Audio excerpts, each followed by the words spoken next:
Reforge Gaming says that we should be concerned about the day before. If you've not seen this game, there's some controversy surrounding the game. Before we even get into Reforge Gaming's video, which is linked in the description below, be sure to check it out and support the channel. Give it a like. Please, if you watch his video, watch most of it or a lot of it. Don't just watch like a minute or 2 seconds or something. We want to support videos that we react to.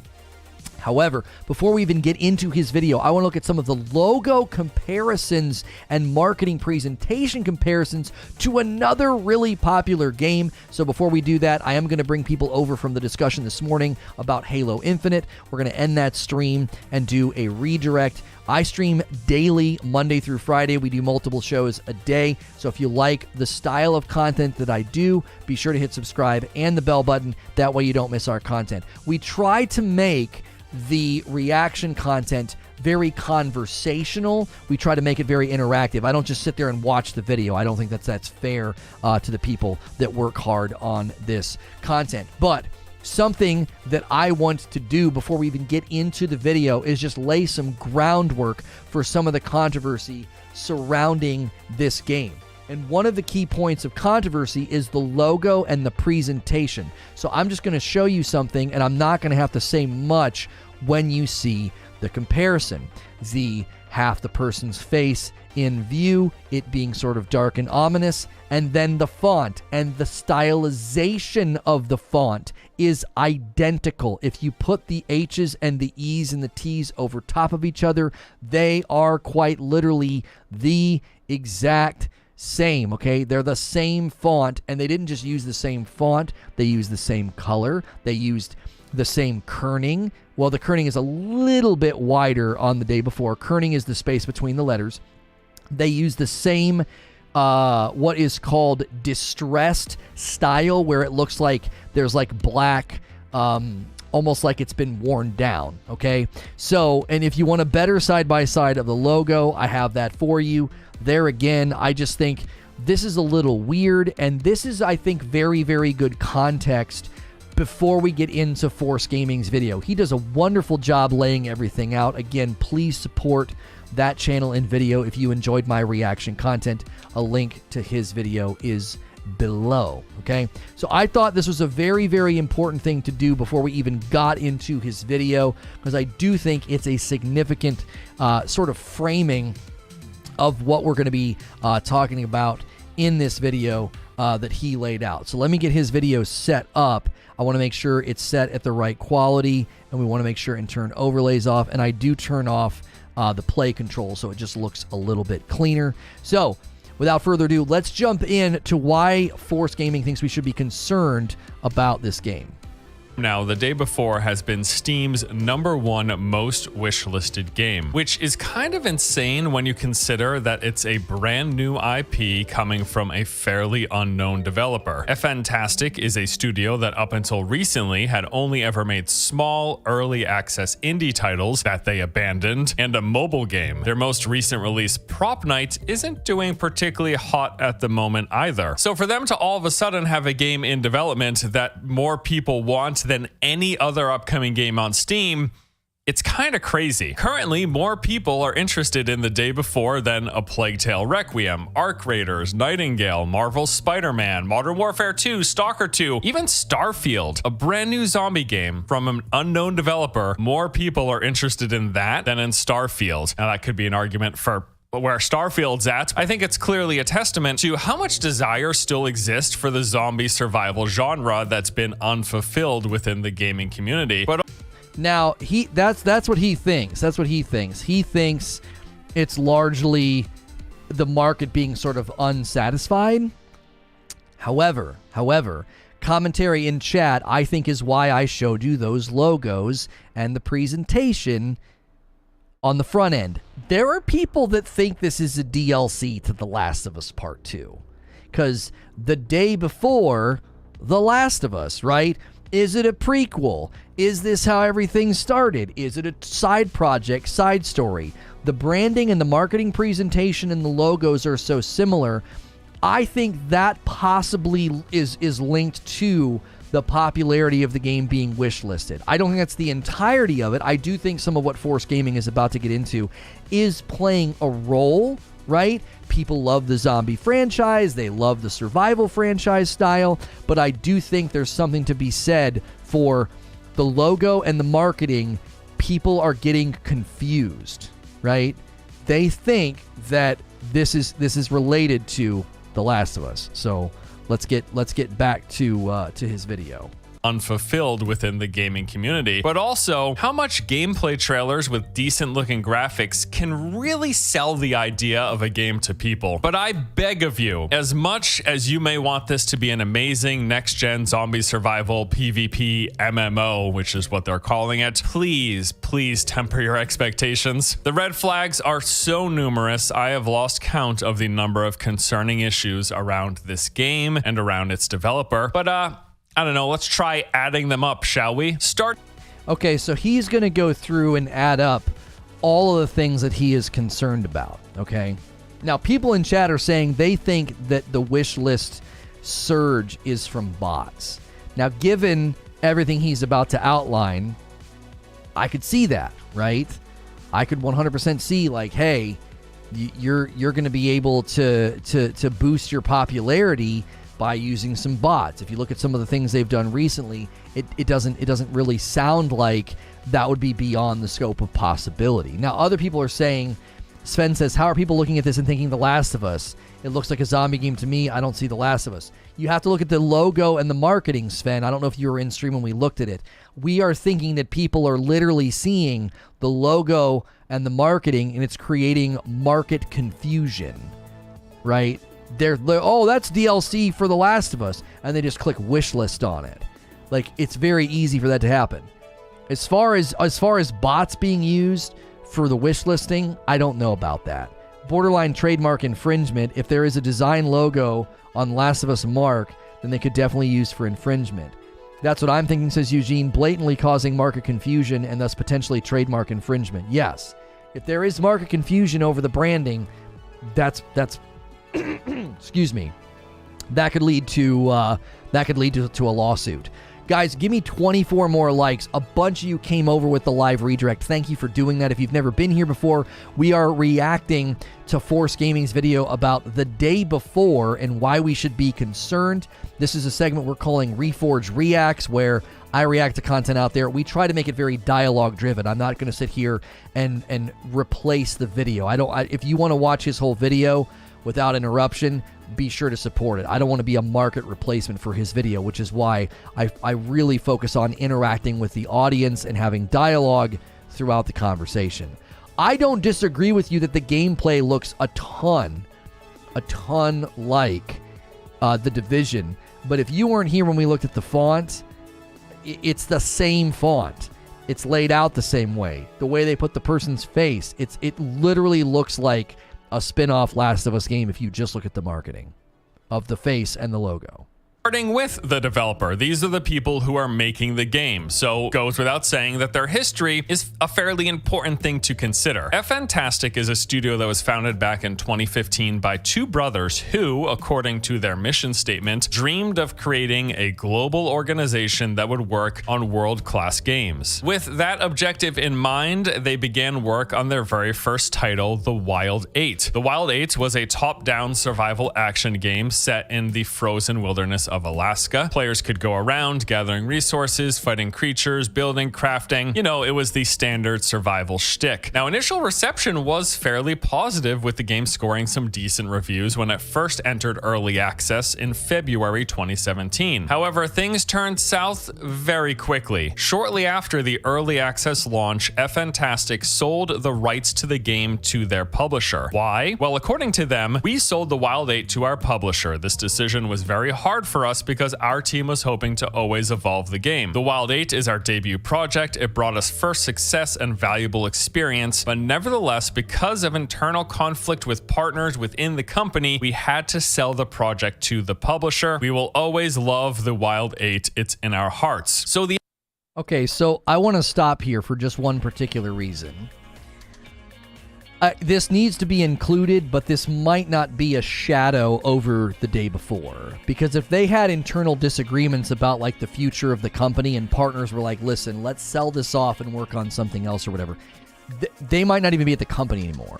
That would be the real question, is if if partners and high-ups at the company were the driving force to selling to the publisher, they might likely not even be at the company anymore. I don't know.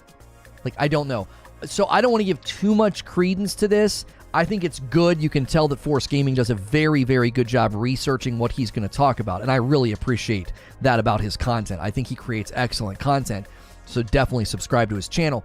But I don't think he's misrepresenting anything or overstating this. I just want to frame it a little bit and say, let's just consider that kind of a decision might not necessarily be a problem for future titles, but it is laying groundwork for concern. Then that's why he includes it.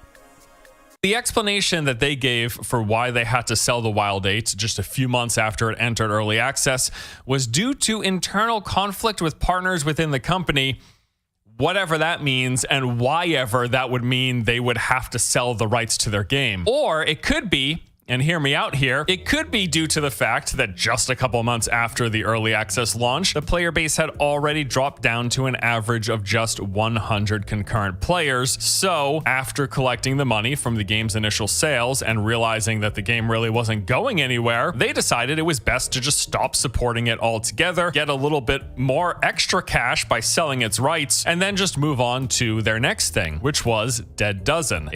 Now, here's the thing. We have to be very careful about painting that in a bad light, because if you want to keep the lights on and you want to keep paying your employees and you don't want to shut down, it might have been unavoidable. Like, listen, this thing's dead in the water. We either sell it or we close up shop. We can't work for free, right? If you can't monetize the support of the game ongoing, the expectation that you just continue supporting it when 18 people are playing, like, think of it this way. If they're hitting 18 player peaks, then is there really some giant player base that got ripped off? Do you see what I'm saying? Like, the game wasn't going anywhere. It didn't have support. They couldn't financially bankrupt their company to support a game that seemingly didn't get the response and the support and the player base that would justify continued support. So I don't think that, again, is necessarily a bad decision. It's just one where, well, they're gonna bail on a game if it's not very successful. Yeah, so would literally any game. Like, any game would do that. That's not something that's anomalous to this developer. I just want to point that out. Like, I'm not defending the developer. I'm just saying that's not anomalous or outside the bell curve. Any company that launches a game that quickly descends into almost single-digit player numbers is likely going to walk away from the game if they want to stay open for business. So, just adding a little bit of context, for, like, is this as worrying as he's saying? Like, what I'm doing is I'm trying to push against his case. Should we be concerned? Should we be worried? I'm just going to push against each part and see how strong it is. I don't think this first example is that strong. I really don't think it is. Because in the grand scheme of things, any developer worth their weight would have probably done the exact same thing. First-person multiplayer horror game where players in teams of 4 would try to survive the depths of a mysterious pyramid infested with ghouls. Dead Dozen released into Steam Early Access on March 7th, 2018. This was just 1 year after the early access release of their prior title, and it was less than 6 months after they sold it off. However, now, again, more context here. This is not uncommon on Steam. There's a giant disclaimer when you buy a game that's in early access that you're not buying a finished product. There's no guarantee that they're going to keep supporting it, keep developing for it, keep doing whatever, okay? So keep that in mind. This, again, is not unique to this developer. A lot of games get stuck in early access and just drift off into the ether and nothing happens to them. And you are fully aware of that and fully warned of that when you are buying a game that is in early access. So, again, if a significant pattern emerges here, then I'll start to agree with his case. But at the moment, I'm like, this is kind of part and parcel for the Steam marketplace and the early access culture within that marketplace. However, unlike the Wild 8, this game didn't even start on a positive note, getting mostly negative reviews for being full of bugs, having poor performance, constant crashes, and, well, just not being particularly good. The player count peaked on launch day at 81 concurrent players, and it was down to 14 players just 1 week later. So what did Fantastic do when their second attempt at making a game immediately bombed? Well, you guessed it. They abandoned ship. In June 2018, a mere 3 months after their early access launch, they posted this announcement. We apologize for the lull that has been lately. It's time to take stock of the development of Dead Dozen because from today we stop supporting the game. Why? Let's take a look at the situation in detail. They then posted a pie chart, which as you can clearly see, tells us absolutely nothing in detail at all. And then they went on to say, unfortunately, the budget ended on April 1st. Of course it ended on April Fool's Day. We were not able to realize much of what we were planning. There are still small bugs and not enough content. But even if we stayed on the development of this project, we must admit that we cannot solve the problem of low online in a short time without changing the core of the game. This could not be done either by Cliff Bleszinski or Paragon with their colossal resources and huge team. So their budget was up, and if Cliff Bleszinski couldn't save Paragon, there ain't no way that Fantastic is going to be saving the Dead Dozen. They did have... So again,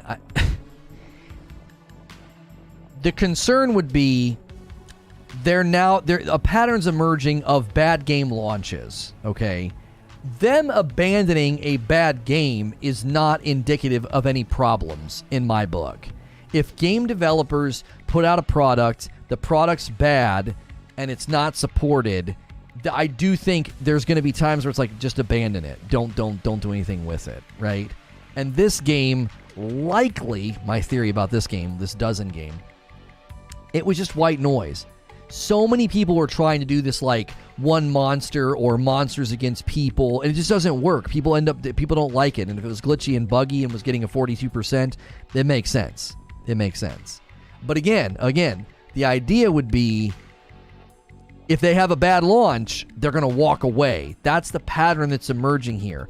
I don't think Force Gaming is arguing that, like, if you have a bad launch, stick it out and bankrupt your company. But what he's establishing is a pattern of bad launches and then abandonment. However, keep the game live and available for purchase for a few more years up until recently in October 2021 when it was finally removed from Steam. Oh, and a fun little side note about Dead Dozen here. On the About page on Fantastic's website where they detail their history as a studio, there is a noticeable gap in the timeline where Dead Dozen should be. They just don't even mention having ever made the game, which, you know, I don't blame them. It was pretty awful and basically nobody played it. Hey, I mean, geez, I'm tempted to delete 90% of my back catalog here on YouTube. But you know what? No, it's part of my journey. Bad videos and all. So for those of you keeping track at home, in the span of 18 months, just a year and a half, they released 2 games into early access, collected the money for both of them, and then abandoned both of them. On to the next thing. 1 month after halting development on Dead Dozen, they released Radiant One, a story-driven adventure game for mobile devices. Not a whole lot to say here. It's a phone game, and apparently, according to reviews, it's only 20 to 30 minutes long, so let's just say it's a relatively small-scale experience. Now we found... Okay, the mobile game being 20 minutes long, I don't even know how much it costs. So he throws that in there. I don't know if that's meant to be like a jab. Oh, they made like a little mobile game. A company making a mobile game like that, it could have been a small portion of the team trying something out. They greenlit the project. It's 20 minutes long. You know, the average mobile game's not designed to be super lengthy. So, but now for those of you that are tuning in, the day before, and why we should be concerned, we are reacting to Force Gaming's video. It did very well, got a lot of traction. A lot of people are like, what's going on with this game? There's a link below. I opened up this video looking at the logos and the marketing surrounding these games when compared to The Last of Us. So now he's going to get into when they started getting in to gameplay and why concerns start to emerge specifically about the game itself. Fast forward a few years to December 2021. During a live stream event for their highly anticipated title the day before, Fntastic also revealed and released a surprise new game. It's called Prop Night. They had evidently been developing this simultaneously with the work they were doing on the day before. And to put it simply, it is a hybrid of Prop Hunt and Dead by Daylight. So how is the game done, you may be wondering? Well, currently, Prop Night has a mixed rating on Steam, with some recent reviews saying the game is struggling, is full of bugs. Others said that it even has more bugs now and even worse bugs than it did at launch, that the game is poorly balanced, and that as of recently, because the population has dropped so low, people are reportedly waiting up to 10 minutes to get into a single match. According to SteamDB, the daily concurrent count of players right now hovers between 200 and 400, which isn't completely dead, but it is certainly not thriving and is a far cry from the nearly 5,000 all-time peak that they had on launch day. I guess this game, bugs and glitches, patterns emerging, right? Launching a game, it's got bugs and glitches. Launching a game that seems to be trying to get in on what other people are doing, right? The prop hunt, ghost hunt thing. So what if I'm going to theorize what's going on here, it's that they keep seeing a market trend and they try to shove something quick to market, and it's buggy and glitchy. The monster versus people game, bad. Prop hunt game, bad. They're seeing trends in the market, and they're trying to push something to market as fast as freaking possible, and it ends up being very unpolished. Cat, so generous, gifting 10 members to the community. George, ARXR, Lonus, Dan, Volage, Matt, Mr. Boot, Sebastian, 3 Mile Island, and Big John Riley all claim them. Guys, make sure and thank Cat. That is super, super generous. We are trying to get to 1,500 members. We're closing in on 1,200. If we hit 1,500, my wife has to play Elden Ring again. So the pattern that's emerging for me is they keep trying to capitalize on market trends, which leads to really bad quality. They end up with a subpar product because they're just trying to shove it to market to make a quick buck. To their credit, though, they have continued to update the game. It's still getting new patches. They're even doing a visual overhaul. Although I do wonder if this would still be the case if they didn't have the spotlight that they now have on them because of the anticipation for the day before. I mean, there's no way to know for sure, but if their history was any indication, there's a chance that this game could have also joined the abandoned pile. But, you know, so just to recap here, to date, Fntastic's track record looks like this. February 2017, they released the Wild 8 into early access. Later that year, they sell the game's rights, cashing out and move on to their next project, that project being Dead Dozen, which they released into early access a year later in March 2018. The game completely flops, and then 3 months later, they halt any further development. A month after that, they released the Radiant one, a 20 to 30 minute phone game. Then in 2021, they released Prop Night. Currently, that's averaging around 300 players and has mixed ratings on Steam. So that has set the stage. Now you know the background and the history of the developer, of the people making the game that everyone's looking forward to the day before. Now let's talk specifically about the day before. This was first announced in January 2021 as an open world survival MMO set in a deadly post-pandemic America that has been overrun by flesh-hungry infected. The game was said to be set in a huge detailed open world with large cities and towns, mountains and forests, all of which are full of homes and stores and skyscrapers and various other buildings and places that could be explored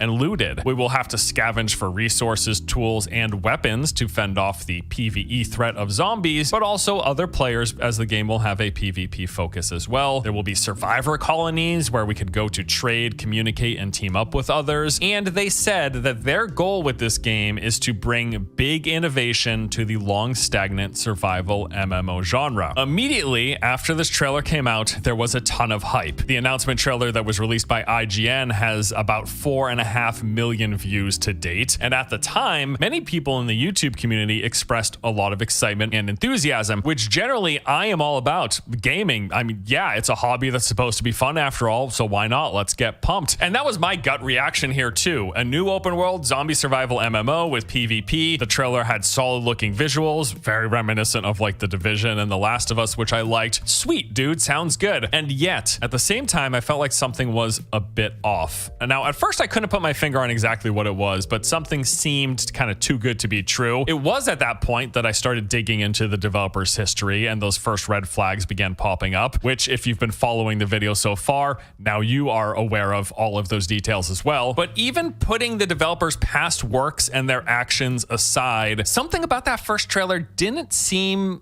honest. But I'm no developer, and I can only glean so much information from watching a trailer. Fortunately, some real-life game developers also raised some early concerns. Okay, so this is why I really liked his video. He's put this together very, very well. So the pattern that I'm even kind of adding to his commentary a little bit, because what I see is a deeper problem, that they're just trying to capitalize on a market trend, and then they shove something out that's not very good. So suddenly, they're seemingly capitalizing on another market trend. Over-the-shoulder, third-person, survival, zombie-esque game, right? There's a lot of these out here. Seem to be kind of popular. And then all of the sudden, everything that they're making and showing us looks way out of their depth. Like, if you look at the games he showed you up to now, 2 of them were either first-person or third-person perspectives, and the graphical fidelity and the performance didn't look that impressive. It looked sort of like, okay, those are fine little indie games. Suddenly, we're looking at a game that looks like something a studio the size of Ubisoft would create, which is a little strange. And Wheezy saying, I did some digging and found out they're just a bunch of literal who's. It didn't add up for me. Right. Not a very big company. So did they somehow re-engineer an engine that's not theirs? I don't know. You got to remember, the thing we started this video with is they had no problem virtually ripping off the logo of The Last of Us. Let me just show you again. This adds context. That is an identical logo structure and style. Same exact font. I mean, identical font. You could put the words "the" right over top of each other. The same distressed style on the white font. The same use of half of a person's face that's been sort of dirtied and sort of grizzlied up a bit, right? Very, very similar. So it stands to reason that the explanation for the graphical fidelity could be something that we have not yet pulled up to the surface. These next couple of clips were taken from a video titled Developers React to the Day Before. In it, we see Chase Colozzi, a producer at Riot Games, and Walter Hochbrechner, who spent 23 years in the gaming industry working most for Spheroid Productions. Here are some of their first impressions. Is this in-game? The Day Before. It is. Oh my. I'm getting very The Division vibes from this. Wow, the shadows are incredible. The lighting is just excellent. Told you, Look at show this. reflections. Oh man. In an MMO though, I'm skeptical. How can they do that? I'm getting a feeling this has all been rendered. This is not. I think it's more of a vertical slice on first impression. Yeah. A vertical slice, if you don't know, is this doesn't mean that the whole game is done and it looks like this. This is probably a section that they popped out, and we're able to develop and carve out and make certain things look final when they're not. That's what happened with Watch Dogs. That's what happened with Cyberpunk for a lot of it. So I'm a little skeptical. Now, their main Okay, so I love that guy. I love his commentary. Because he basically very quickly, very succinctly breaks down a concept for you that explains Watch Dogs.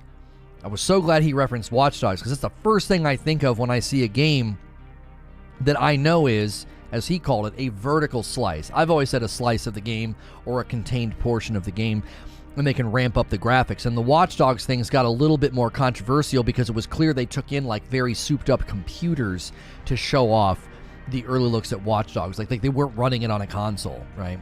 And there's nothing wrong with using a computer, but it was clear there was more at play going on with the Watch Dogs early looks that they showed people.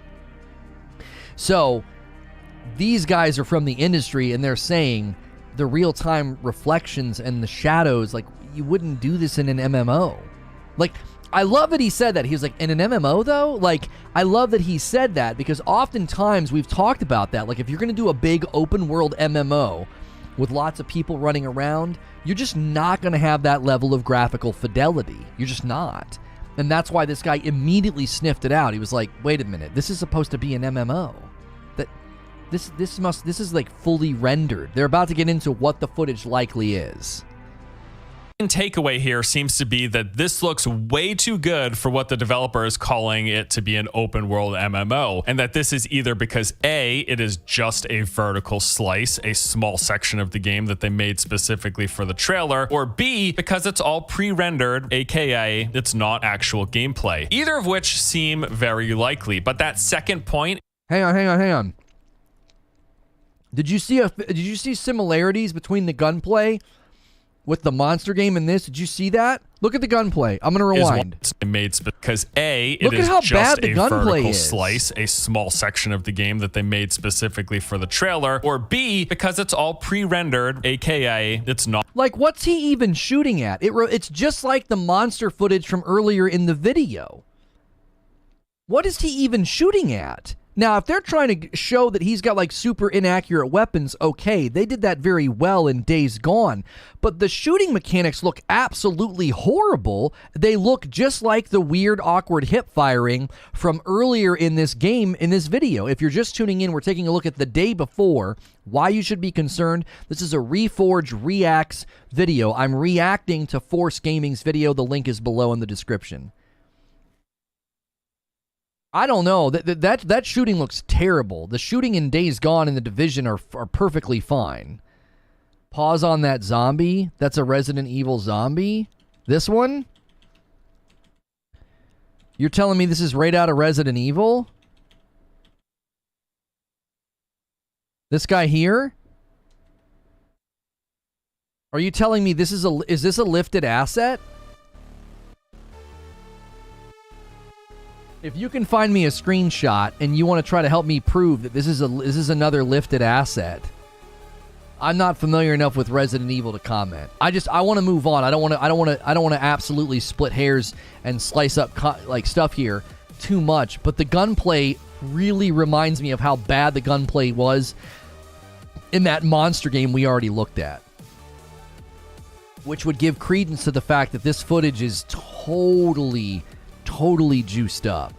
It's not actual gameplay. Either of which seem very likely, but that second point is one that a lot of other people have picked up on since. In fact, every bit of gameplay that they've released so far seems like it's not actual gameplay, but rather is pre-scripted footage masquerading as gameplay. Also, it's all seemed very small in scale, with the environments being fairly closed off in a degree that makes it appear not to be open world at all, but I'll touch on that later. They also made this point here. Things are about to get heated. Over here.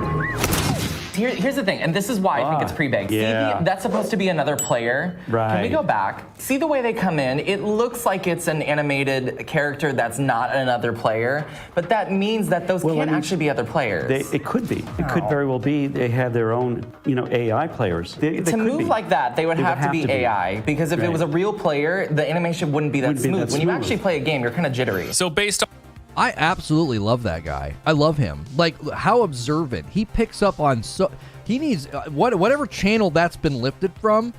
I hope he regularly is making content, because he's excellent. His ability to pick up and sniff things out is spectacular. He's like, that's not moving like a real player, right? Little clues, little breadcrumbs. This might not be genuine gameplay, man. This is fully rendered, prefab, setups where everything's scripted. Guys, make sure and smash the like button if you are enjoying this reaction content. If you've never been here before, I keep it safe for work. I don't think Force Gaming swears. When I do reaction content, sometimes we react to like Asmongold and stuff, but generally I keep it safe for work and do talk show style format of content. We're live Monday through Friday. We already did a show on Halo, so make sure and hit subscribe and the bell button as well. It was the same thing in the Division 1 trailer. Right. You can pick out the prefab animations. It's not genuine organic movement. on the character's movement, they believe it's not very likely that it's actually a real player controlling the character as it is implied to be in the video. They specifically say there's more players coming, which again lends further credit to the idea that this entire trailer was just pre-baked. But let's go ahead and move on from that first initial trailer. In the following months, they released a few short clips, 20 to 30 second videos showing off various aspects and some areas in the game. And then in April, we got this countryside video. This was the longest bit of extended day before footage that we have seen so far. It opens up with a Jeep driving through some mud, arriving at a gas station where they had to stop due to a flat tire. They then get out and we get to see some combat as they fend off a few zombies, and then they search around for loot, eventually finding the materials needed to fix the flat tire. Pretty cool mechanic, honestly. With the Jeep in working order, they drive further down the road, arriving at a clearing with a farm in the distance. They sneak through the field, doing a bit of stealth, going into the house, failing to disarm an alarm system, then alerts a bunch of zombies. They fight them back, and at the end, we see what we are assuming to be a group of players arrive in a few vehicles, which force the duo into the bunker. This trailer, like the first one, was actually pretty impressive in a lot of ways. Although, also like the first one, I get the sense that it's not actually gameplay and is just pre-rendered. And you might be asking yourself, like, who cares, right? What's the point of harping on whether or not this is gameplay or pre-rendered, whether it is actually a player playing? It's still footage of the game, right? It's still stuff that's in engine. Well, frankly, the biggest issue that I have with seeing what seems to be pre-rendered fake gameplay is that they just don't want to show us the real in-action footage and what it looks like, because what the game actually looks like when it's running with real people playing probably won't look nearly this good, or it won't perform nearly as well, because you can fake great visuals with good performance by just not showing actual live gameplay and just rendering all your stuff within your engine. And that is the number one issue that I have with what we're seeing, is that it won't be at all representative of the final product once real people are in and playing the game. We've been hoodwinked by this time and time again with early quote gameplay trailers that look nothing like the final product, and I am fairly confident that that is also what we're getting here. And I agree with him. I agree with him. And there's really, really good industry pieces of information that backs this up, and I'll explain what I mean. Recently, when we were covering the Unreal Engine 5, and that guy made the video in the train station and it looked real, he talked about in an interview and in a blog post how it was fully rendered, because he could not get consistent performance. He was getting 30 to 40 frame rate. He was getting jittering and stuttering when he just tried to record it raw. And what that means is, instead of playing the game and recording it, they have every single piece of it rendered, and then it sort of goes through those motions and spits out a video. That's not the same as picking up the controller, hitting the record button, and playing through the game. So that recent footage in Unreal Engine 5 looked incredible. One of the reasons he was able to do it so quickly and efficiently is he didn't actually have to record raw gameplay. He fully rendered the footage, okay? So it's really important that that is made clear, that if that's what they're doing, listen, it's one thing to do a small slice and to soup up the graphics, and it was gameplay and it was somebody walking around. It's another thing to trot out fully rendered scenes and market it as gameplay. That's misleading. The Watch Dogs thing is like a little bit different, right? It's a little bit different because Watch Dogs could have been genuine gameplay on like a souped up computer. We don't know. But if this isn't even gameplay, if it's just like fully rendered scenes and they're showing it to people like it's gameplay, I find that to be extremely problematic. All of this is not even touching on the fact that everything that they've shown, it looks super, super linear and not even remotely open world. They are billing this as not only an open world game, but as an MMO, which the assumption there is that there are going to be a lot of people in an open world game. The only area that looked even relatively open was the field that they sneak through in this video. But even that seems like a pretty confined space bordered by this tree line that appears to be impassable. If you go back and look at the intro, the driving on the road, look at those areas around the gas station with the fencing and those thick line of trees. It all looks clearly very confined with solid borders that you are not able to cross. This is all just judging from a trailer, but the layout of it, the appearance of it seems to be mostly tight corridors that we are walking or driving through. And hey, you know what? Linear games are totally cool. I love them, but they're calling this an open world game and they're calling it an MMO. And from everything they've shown, I am not convinced that that's what they've actually made. So call it something else if it's something else. After this trailer, a few more months go by, and then so from everything I want to look at this footage that we right are walking here. or driving through. And Look at this footage in the street. I'm telling you, look at the frames. Look at the frame fluidity. There's a trick you can do in this footage. I'm going to give you guys a trick to watch frame fluidity. This is something I taught myself how to do when making sure I'm getting like good capture in a video game. And they make it real easy on us. They make it really, really easy on us.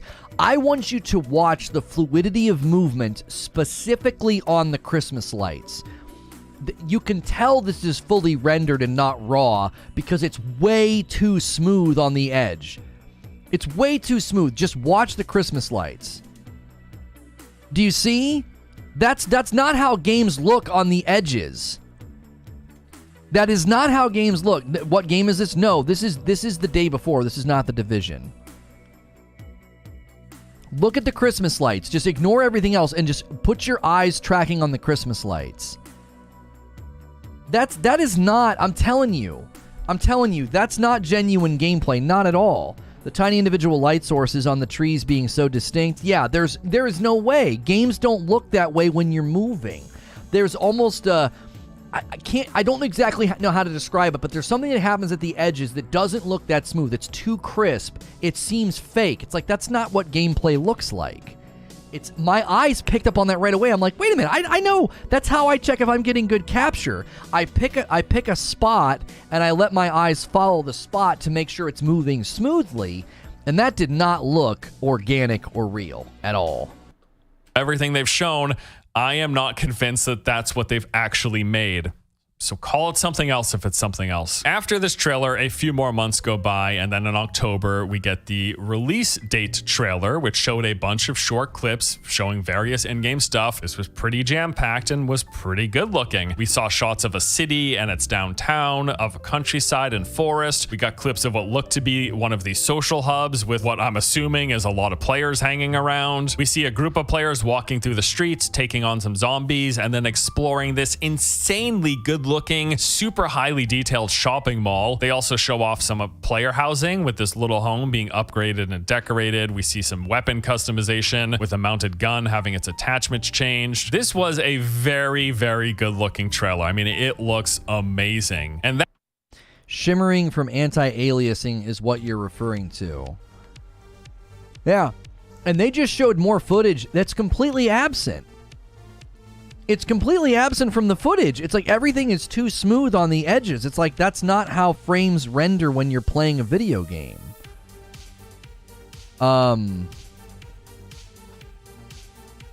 Thank you for your continued support of WWD through Goose Adoption. We have recently sent your spring adoption update. Somebody adopted a goose for me. There's some new merch in studio. What the huh? Yeah, it's too smooth. It's way too smooth. The release date is scheduled for next year. If you're just tuning in, we're taking a look at the day before and why you should be concerned. A video put out by Reforge Gaming. Check out his video below. He makes great content. You definitely want to support him. If you ever go watch a video that I react to, please watch the entire video. Don't go watch like 2 seconds and give it a like. That's not good for their video. Don't do that. Watch their video, please, and support it. Leave a thoughtful comment, all of that. So for me, there are elements of this trailer that just don't make sense. I'm agreeing with Reforge Gaming, and I'm even pointing out things that he's not pointing out. I think his video is excellent, but I'm going deeper. I'm like, the edge of the frame and how smooth everything's moving and looking is just, it's not real. It is, there's just no freaking way. That was pretty much it for trailers and reveals for the day before. In between, there was a couple of other things, like a 2-minute combat trailer where they showed some PvP in the streets, an NVIDIA RTX showcase video, as well as some screenshots and clips here and there. But beyond what they've shown of the game, there have been a few more developments around the game. For one, the day before was originally set to release on June 21st of this year. However, 1 month prior, in May, they announced a delay, saying that they were changing engines from UE4 to UE5, and that the game would now be scheduled to release on March 1st, 2023. I've heard conflicting reports about how easy or not it is to swap from one Unreal Engine version to another. Some people say it's fairly quick, like the snap of a finger, you push a button and everything's converted. Other people have said, and I've seen some people, industry people say, like developers say, seeing a last-minute engine swap like that announced 1 month before the original release date is a very, very bad sign and pretty foreboding for what's to come. Also, that input, I would want to research that more. I would want to research that more because other companies have gone from UE4 to UE5. But it is interesting that they did that a month before the game released. Yeah, this is all the footage is UE4, Eugene. Another cause for concern. Like, wait a minute. It's all fully rendered, like, overbaked. It's like the UE4... I don't know. You might be able to find UE4 games that look close to this good, but again, when you start looking at the individual light sources and the fluidity of the frame rates and the detail and the reflections, and you add in that one guy's commentary, like, would you have, fully live interactive reflections and that kind of shading and shadows in an MMO? That doesn't seem like something that you would do. It seems like that would be very, very counterproductive to performance, and yet the game looks incredible at every turn. So if I don't want to miss his commentary here. I think what Force just said is very important. He said that he found people in the industry that thought it was a little strange or concerning that a month before they were supposed to release, they announced a delay and that they're switching to UE5. That seems a little strange, right? It seems a little strange. You're going to gloss over the fact that somebody adopted a goose for you? Hilly did it a long time ago. Let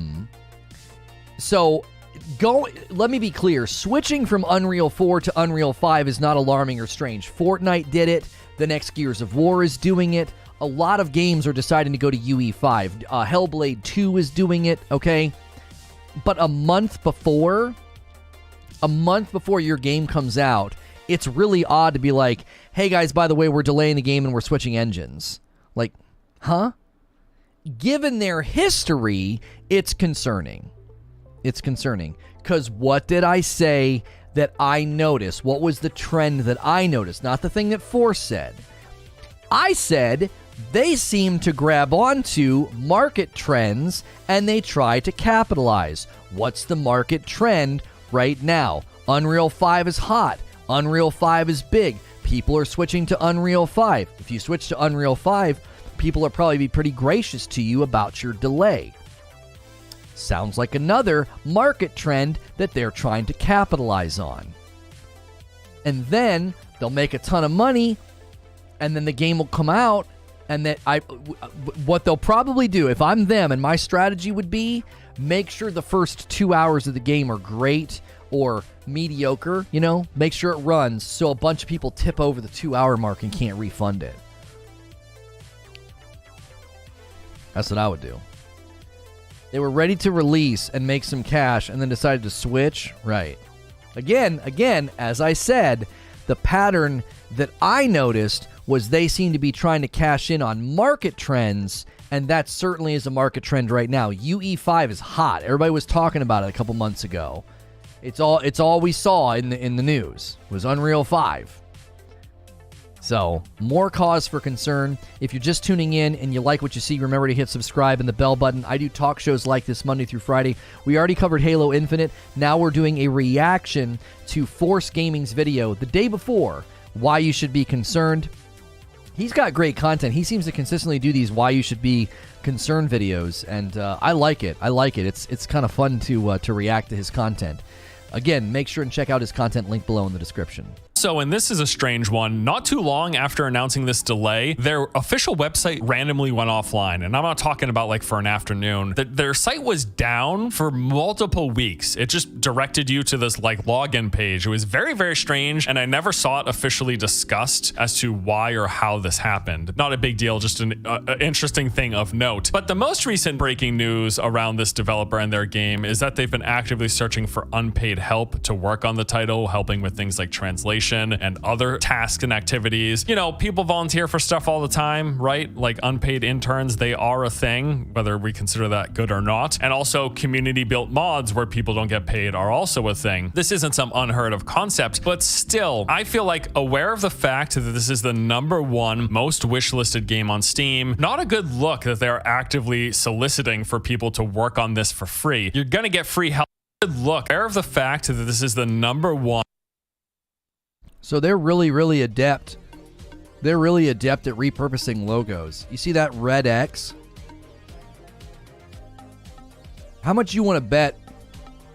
How much you want to bet that is not something FedEx would be okay with? How much money you want to put on the table and bet that FedEx would not be okay with that?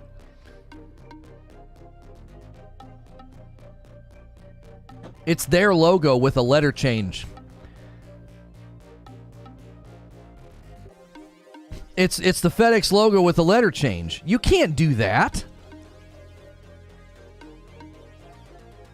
There's a lot of logos. Isn't parody protected? Maybe Hank. I don't know. Doesn't parody have to change significantly? Like if you want to do a Star Wars parody, can you just use the Star Wars logos and change them a little bit? Like instead of it saying Star Wars, you call it Far Wars? Like I don't know. Sephora's logo was in as well. I think there has to be enough disparity. It has to be transformative. That's not transformative. They changed the dadgum letter. Even an R is similar in shape to an F.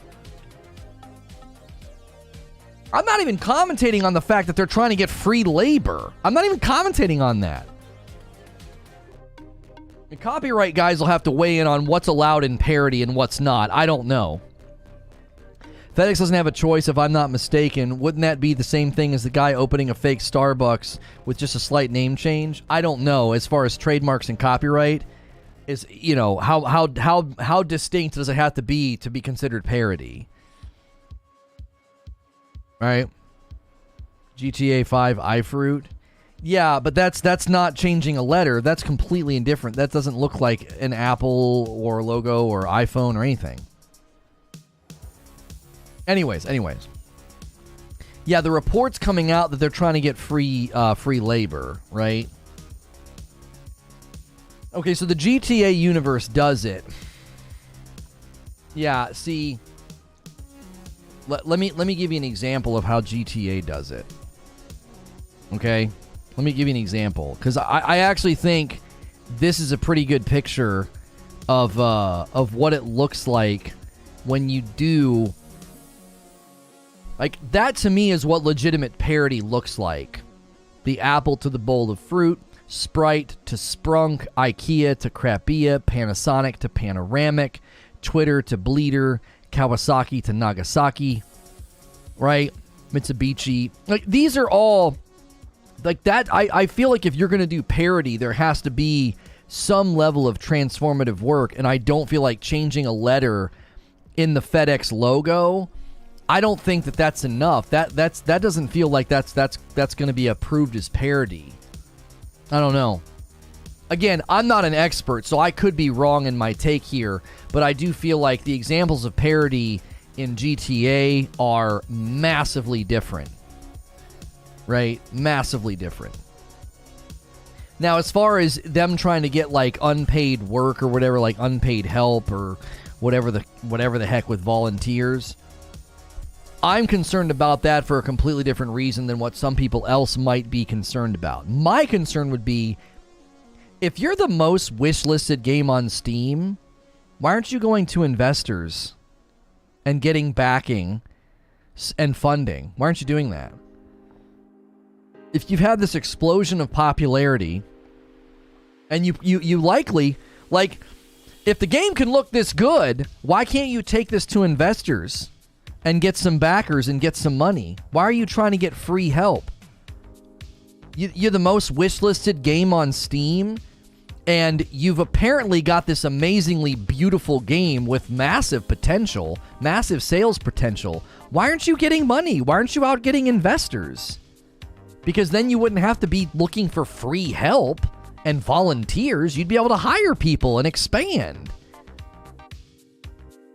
They can't bring the real thing to people that actually have money. Yeah, people that invest in video game projects would take one look at this thing and be like, what the huh? No. Also, their history might be working against them. Like, maybe they somehow shot the moon here and jumped through the ring of fire, and they made a bunch of crap and somehow struck gold with this game. I'm incredibly doubtful that that's true. But it's also possible that investors would look at their history and their portfolio and be like, we're not backing anything that you work on.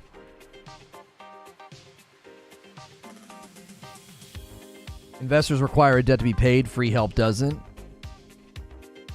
I don't know. If I'm working on a game and the game is so impressive and gets so popular that it becomes the most wish-listed game on Steam above games like Starfield, I'm going to investors. I'm getting money so that I can make sure this game is excellent. We can hire. We can hit the deadlines we want to hit. That's what I'd be doing. Jiminy Christmas.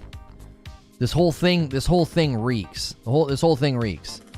On most wishlisted game on Steam. Not a good look that they're actively soliciting for people to work on this for free. You're gonna get free help on a game that's so highly anticipated and that's also an open world MMO. What are the odds that that's gonna be great work if it's people who are just able to work for free? This is not a common occurrence in the games industry. You have a big budget game like this that's the #1 most wishlisted game on Steam. You should be paying people, and that brings us up to the other concern. Why are they not paying people? Do they not have the funding? With the anticipation behind this title, one would assume that they could easily find investors and get people to pay money so that they can pay the people working on it. I know we just made that point. I forgot that Force said that. We just made that point.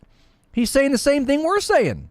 being wishlisted itself doesn't bring in any money, but those metrics should certainly be enough proof to get people interested in spending money on the project, in investing. And if they are having trouble getting funding for the game, I have to wonder if that's because what they are showing potential investors just isn't looking good. Unpaid help, volunteering for things in various aspects in and outside of gaming, it's a totally reasonable thing, but they should be paying people being so highly anticipated. And if they can't pay people, that is yet another red flag amongst a pile of red flags. And I want to say here, we've touched on a lot of aspects. We've touched on the developer's history. We've touched on just some concerns with what they've shown of the game itself. But specifically, when we look back at their prior games, I want to note that having made bad games in the past does not mean that they can't make a good game in the future. I would say that Prop Night, if nothing else, at least seems somewhat competent. It does appear to be a functioning game that some people have derived some enjoyment out of. So they seem to have at least delivered that with their most recent release. But also remember that it has been less than a year and the game already sits at a mixed rating with a dwindling player base. But I think the real issue here isn't even the quality of the games that they've made so far, but their decision making and their actions around those games. Selling and then abandoning their first two titles almost immediately after their early access releases, hiding the fact that they've made certain games on their website. They even, I didn't mention this, but they deleted all of those games trailers from their developer channel. It used to be full of trailers for Dead Dozen and Wild 8. They deleted all of those because they don't want to be associated with their prior work. And then I don't know where I land on that. I don't. Is it cause for concern about their competency? Yes. Is it wrong for a company to be like, we absolutely jacked this project up, it's no good, don't support it anymore, we got to shut this thing down and take that off of our website and channels? Like, does a developer have to wear that forever? Like, I don't know where I land on that one. That one's tough for me. It is, because at one level, I've had my own brush with people scrubbing timelines and hiding things, right? Like, that's pretty frustrating. But when it comes to a developer being like, hey, can we take that off the website and off the YouTube channel? That game did so poorly, you know. I don't know where I land on that. It raises my hackles a little bit to be like, hey, why are you guys trying to hide that stuff? But then at the same time, I'm like, well, game developers make bad games sometimes, and expecting them to support them for forever and have them on their website when they're potentially courting investors, I don't know. It's like, yeah, are they dishonest or are they embarrassed? It's like, it feels like a mixture of both, right? It feels like a mixture of both. So it feels like I don't want to blast them for it, but I also want to be like, you guys aren't making a great case for yourself here. A project that's no longer supported, I would expect them to drop it from the website and the marketing. Independent developers rarely come back after a bad game. It seems these guys had investors. He's framing it as relevancy. I know he's framing it as relevancy, but the way I'm just saying, I'm not saying Force did anything wrong with his video. I think his video is perfectly fine. I'm just saying, I myself, as I hear that, I don't know if I necessarily have a significant problem with a company doing that. Like, oh, how dare you remove that bad game from your website? Or, oh, how dare you stop supporting a game that didn't have a player base? Like, I'm just trying to be as fair as possible. I'm not trying to defend the company. I'm just trying to be as fair as possible. If you launch a game and it's bad and gets no support and has no player base, being like, they abandoned the game, be like, they didn't have a consumer base. What the frick are you talking about? What are you talking about? It's not like they got like a million Kickstarters that felt abandoned. They had 18 people playing the dadgum game. Like I just want to make sure we're not framing it in a way that makes it sound like, well, they build games and get people's money and then they abandon them. It's like, nobody was playing their games. They either weren't good enough or the one was so buggy and broken that they lost a player base. The system requirements. Okay, so is this the system requirements for Days Gone? An iCore i5 4430 or an AMD FX 6300, 10 gig of RAM. They're saying this thing will run on a GeForce 960. What? It needs 75 gig of install space. At least that sounds reasonable. They recommend a 1060. What the frick? That's no way. Their recommended video card is a GeForce 1060 and an i5 6600. What? The game that we have been looking at, that's your minimum specs, and then you recommend people play your game on a 1060? What? Half-Life's no longer listed on Valve's website. Wasn't a flop of a game. It's old. Oh, it's on their About page. Yeah. That'd be weird for Valve not to be championing Half-Life. It's almost like well-developed games scale well. Homie. No. You don't know who you're defending right now. You're defending a company that hasn't developed a good game yet, and you're hoping that they developed it and it scales well to the point that they're recommending you playing their open-world MMORPG on a 1060, and it has graphics that people are calling the graphics into question. Get out of here. Isn't the 1060 the most used card on Steam? Yeah, why do you think it's their recommended setup? Because they want people to think, oh, I can play it. I can play most things at a good medium at 1060. Right, but the gameplay footage they've shown, Robert, again, I think it just adds, oh, you were making a joke, Jake. I was like, oh my gosh.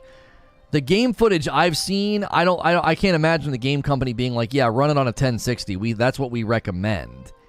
They're not saying minimum required is a 1060. They're saying the minimum card required is a 960, and they're recommending a 1060.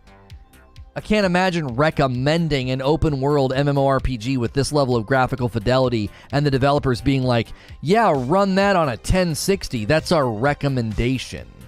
Then most recently, the fact that they're actively searching for unpaid help while simultaneously being the most anticipated game on the largest PC platform. Just about every move that this developer has made since its inception in 2015 should leave us very skeptical on the likelihood that they will deliver and live up to the hype of being the most wishlisted game on Steam.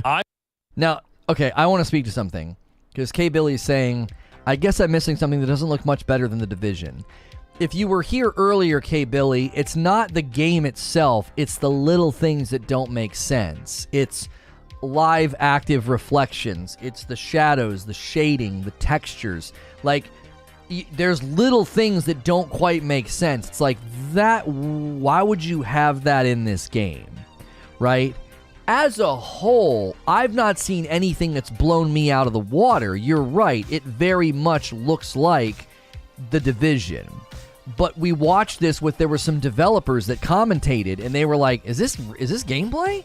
And then the one guy was like, you would do that in an MMO? Like, he was looking at the individual graphical detail is what they were picking up on. So I don't want to be misunderstood. I'm not saying, oh my gosh, this game's insane. Yes, it very much is channeling The Division's graphical level of fidelity, but there's all these little things that are standing out. The reflection detail in this game, in the water and the metal and stuff, you don't see that in The Division. You don't, because it's too big and open for that. It wouldn't work. Even on the highest levels of settings, you don't get that level of reflection in The Division. Because anybody that knows how to develop wouldn't do that. We're coming to near the end of his video. If you guys have enjoyed my reaction content, man, smash that like button. Really strong turnout for the first hour here. We actually don't like these videos to go much longer than that because we want people to be able to watch them later. Let's see how the end of the video goes. I want a good next-gen open-world survival zombie MMO as much of the rest of you. I still think it is a genre in gaming that has a lot more potential and, well, just a lot more potential. There should be more games, more good games made in this genre. And I get the hype, but as good as you may think that these trailers have looked, even with all the issues that I've pointed out, as good as those trailers do generally look, if we were taking bets, I would not put any money on the day before delivering. That's all I'm saying. That's going to do it for today's video. As always, thank you all so much for watching. Okay, guys, make sure and support his video. It's linked below. I really like his content. I'm fairly certain he's okay with reaction content because I think Asmongold's watched some of his stuff before. So again, make sure and support that video. He didn't link the video that he used with those developers talking. He didn't. So I'd love to go and find that video. But to summarize, if you missed, we just got done watching the day before why you should be concerned from Reforge Gaming. And he essentially trotted out a bunch of failed games that they almost instantly stopped supporting and updating. And one such game that was so bad and so embarrassing, they seemingly then took it off of their website and took all of the footage and trailers down off of their YouTube channel. They then trotted out this game the day before, and I opened up the show by showing the undeniable copy that they have done of the Last of Us logo font as well as color and distressed style. Also, the marketing of putting half of a person's face that looks grizzled, dirty, and sort of in like you're anticipating it being almost like post-apocalyptic. We looked at that at the very beginning to add that context of it almost seems too good to be true. And then, should the link in the description be Force videos, not this one? Did I do that again? Oh my gosh. Hang on a minute. Did I do that again? I did. I did that again. I put the wrong video. Hang on. I clicked on my own in the thing. It should be ending in VZO or something, the hyperlink. Oh gosh, I linked to my own video. I'm such an idiot. All right, I'm fixing it right now. There we go. My gosh. Okay, it's fixed. The description is fixed. So anybody watching the VOD, it'll be the right video. Because I said that at the beginning and multiple times throughout, so it'll be the right video now. I can't believe I did that. Like, yeah, make sure and click his video, and that's my video. That's stupid. They copied the Last of Us logo for the genre of the game and then basically stole and reconfigured Ubi's engine. There's no way you make that big of a jump in a year. Bro, just YouTube devs talk about the day before it's the first one. I'm not sure what you mean. This just confirms we need Days Gone 2. People want it. The Division Definitely was not an MMO. The original Division 1 on PC with max settings is done right, stunning to this day. Yeah, I like there's a variety of things to be concerned about. It's the most wishlisted game. They're not out courting investors. They're trying to get free labor. Their trailers were combed over by people in the industry, and they picked up on things that seemed too good to be true. So there's a lot of things about this in particular that that have people concerned. You asked where you can find the video he was watching like 5 minutes ago. Oh, I'm sorry. What's it called? Just YouTube devs talk about the day before. It's the first one. Okay. Well, I don't want to cook that into this video because this video is about Force Gaming's video, so I can watch that later. That's easy to remember.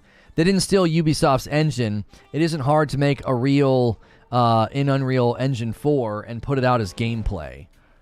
Yeah, that's the primary concern, is that the more we looked at the gameplay, the more it looked like a fully rendered reel as opposed to being genuine gameplay, which means you're basically misleading the public. And then one of the other major concerns is a month before the game was supposed to come out, they delayed the game into next year and said that they were switching engines. That seems incredibly bizarre, according to people in the industry. Why on earth would you get that close to your launch date and then just suddenly decide to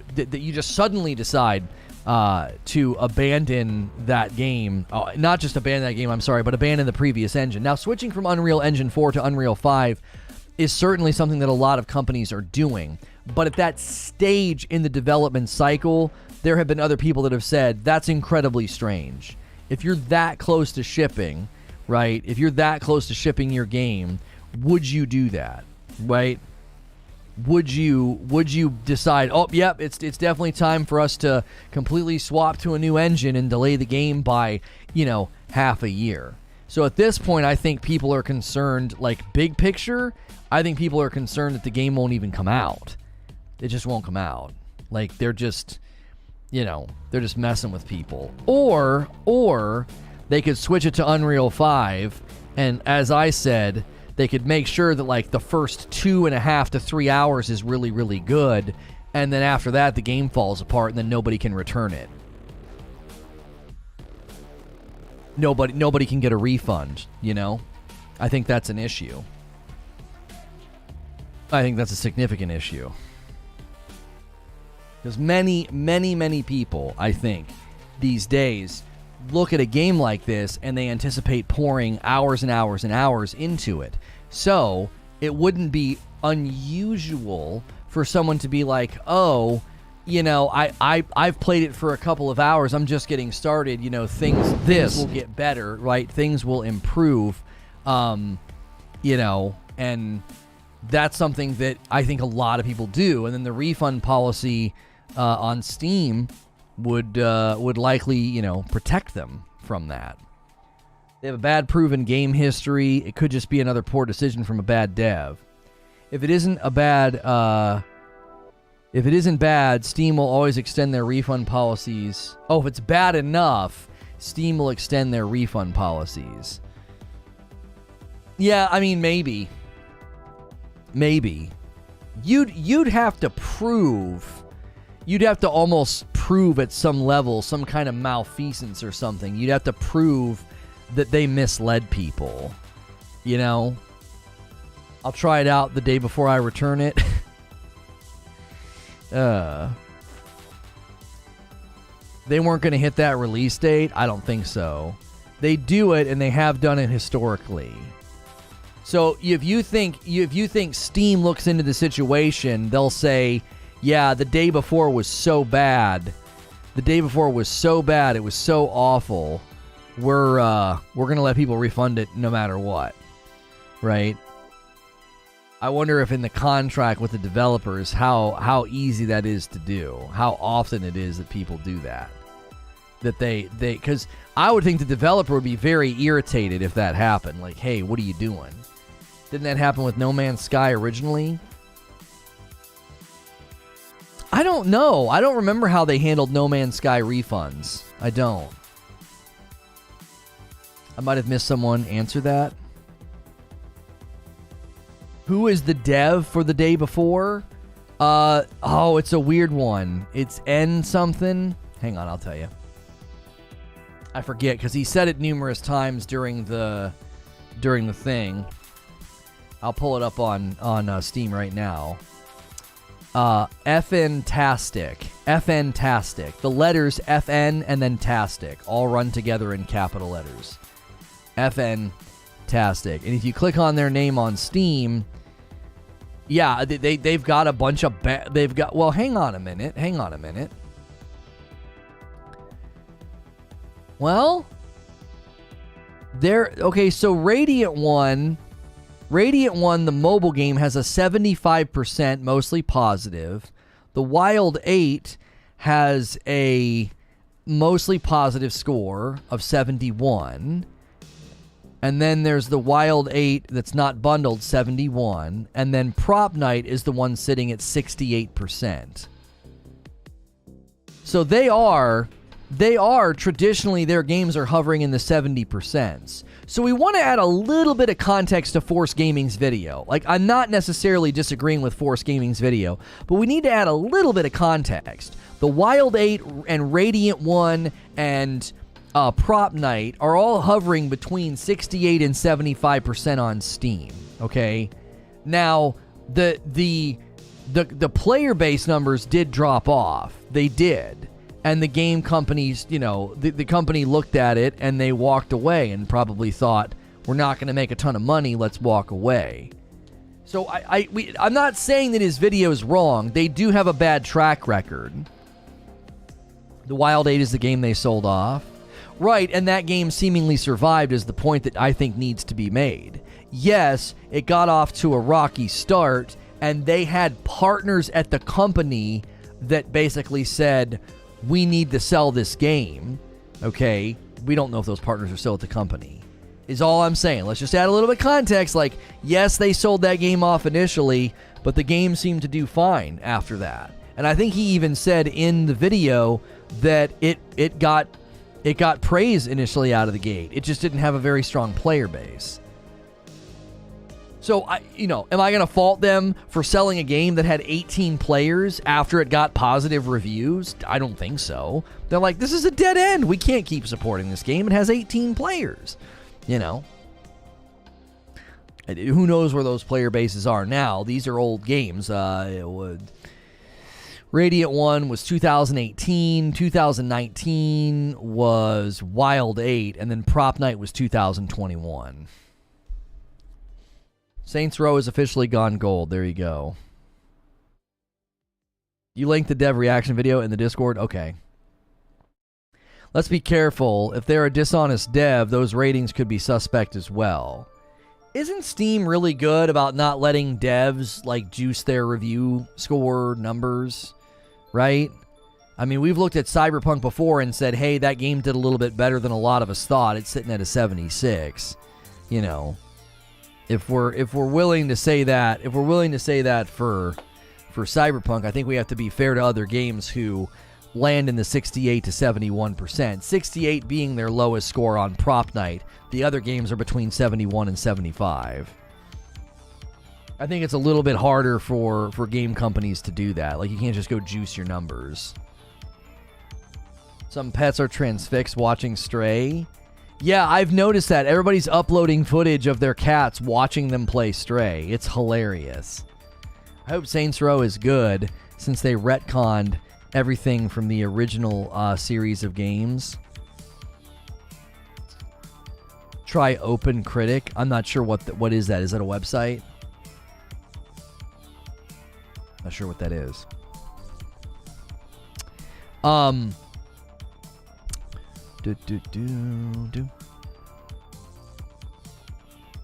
I've done that once on stream. The cat clawed the laptop screen. Never again.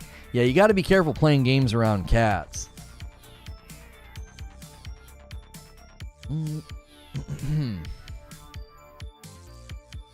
Did YouTube just blip, or we don't like reaction content to go super long, because once we're not reacting to the video, it doesn't make sense to just continue kind of beating the dead horse. Like, there's only so much we can say about this because, you know, it's not out yet, and it's basically just a, hey, this is a bunch of things that are cause for concern, but it looks like maybe we had a YouTube blip or something. It's like a better Metacritic. Skill Up uses it. I don't care that they retconned the game. It appears to be more serious versus the original being goofy parody of GTA. Steam limits reviews to only those who have or had the game, so not unbelievable review scores. I'm not too much of a fan of the new Saints Row. Kind of sucks. Kind of sucks that we won't see Johnny Gat again. Yeah. People weren't happy about that, but what are you gonna do? What are you gonna do?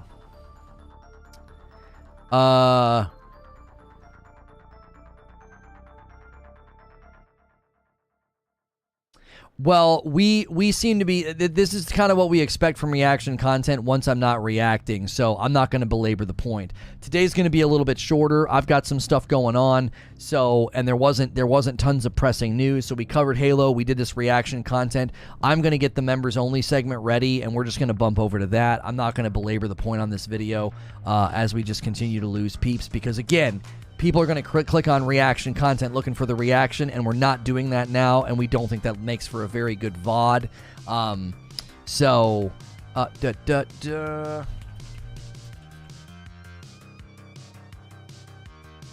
And shoot. Come discuss and BS with us. Post that for members. Let's set up redirect. I know you guys usually like getting about 5 or 6 hours of streams out of me today. Today you're getting about 4 hours of streams out of me. Sometimes that's just going to happen. It enables me to end a little bit early when I need to plan the next day. It also makes sure that we're not just like dragging streams unnecessarily beyond where we should. That way when somebody clicks on this video later, it's, you know, it's around an hour to an hour and a half. We'd like to keep reaction content to about an hour, but doing a 1 hour long stream is kind of tough because just as soon as you get momentum, you kind of stop. But the momentum is definitely gone. Like, we're not watching his video. We're not looking at gameplay, so we're just constantly losing people. So I'm not going to belabor the point. If you enjoy my content, man, hit subscribe, hit the like button. If you're not a member, we're going to be heading to a members-only stream right now. It's a great way to support the stream. It's also a great way to just keep hanging out and keep the talk show going. And I don't have to worry about, oh my gosh, we don't have news or a game to play, but I can keep hanging out with you because it's not a publicly viewed or searched video, okay? Hey, this is going to be another members-only stream. If you're watching the VOD, thanks so much. Make sure you're here throughout the week. We've been kind of ending our day with members, and instead of doing segments or like planned things, we've kind of just been shooting the bull and just hanging out and talking. So if you've got segment ideas or things you'd like to see, great. It seems generally that people just want to hang out and talk because that's largely what we do here. So we're just been kind of continuing to do that. We are considering having Madam join me on Mondays, and then there's the Reforge Roundtable after show on Fridays. And don't forget Friday nights with my wife. I am going to end the previous stream and bring everybody over.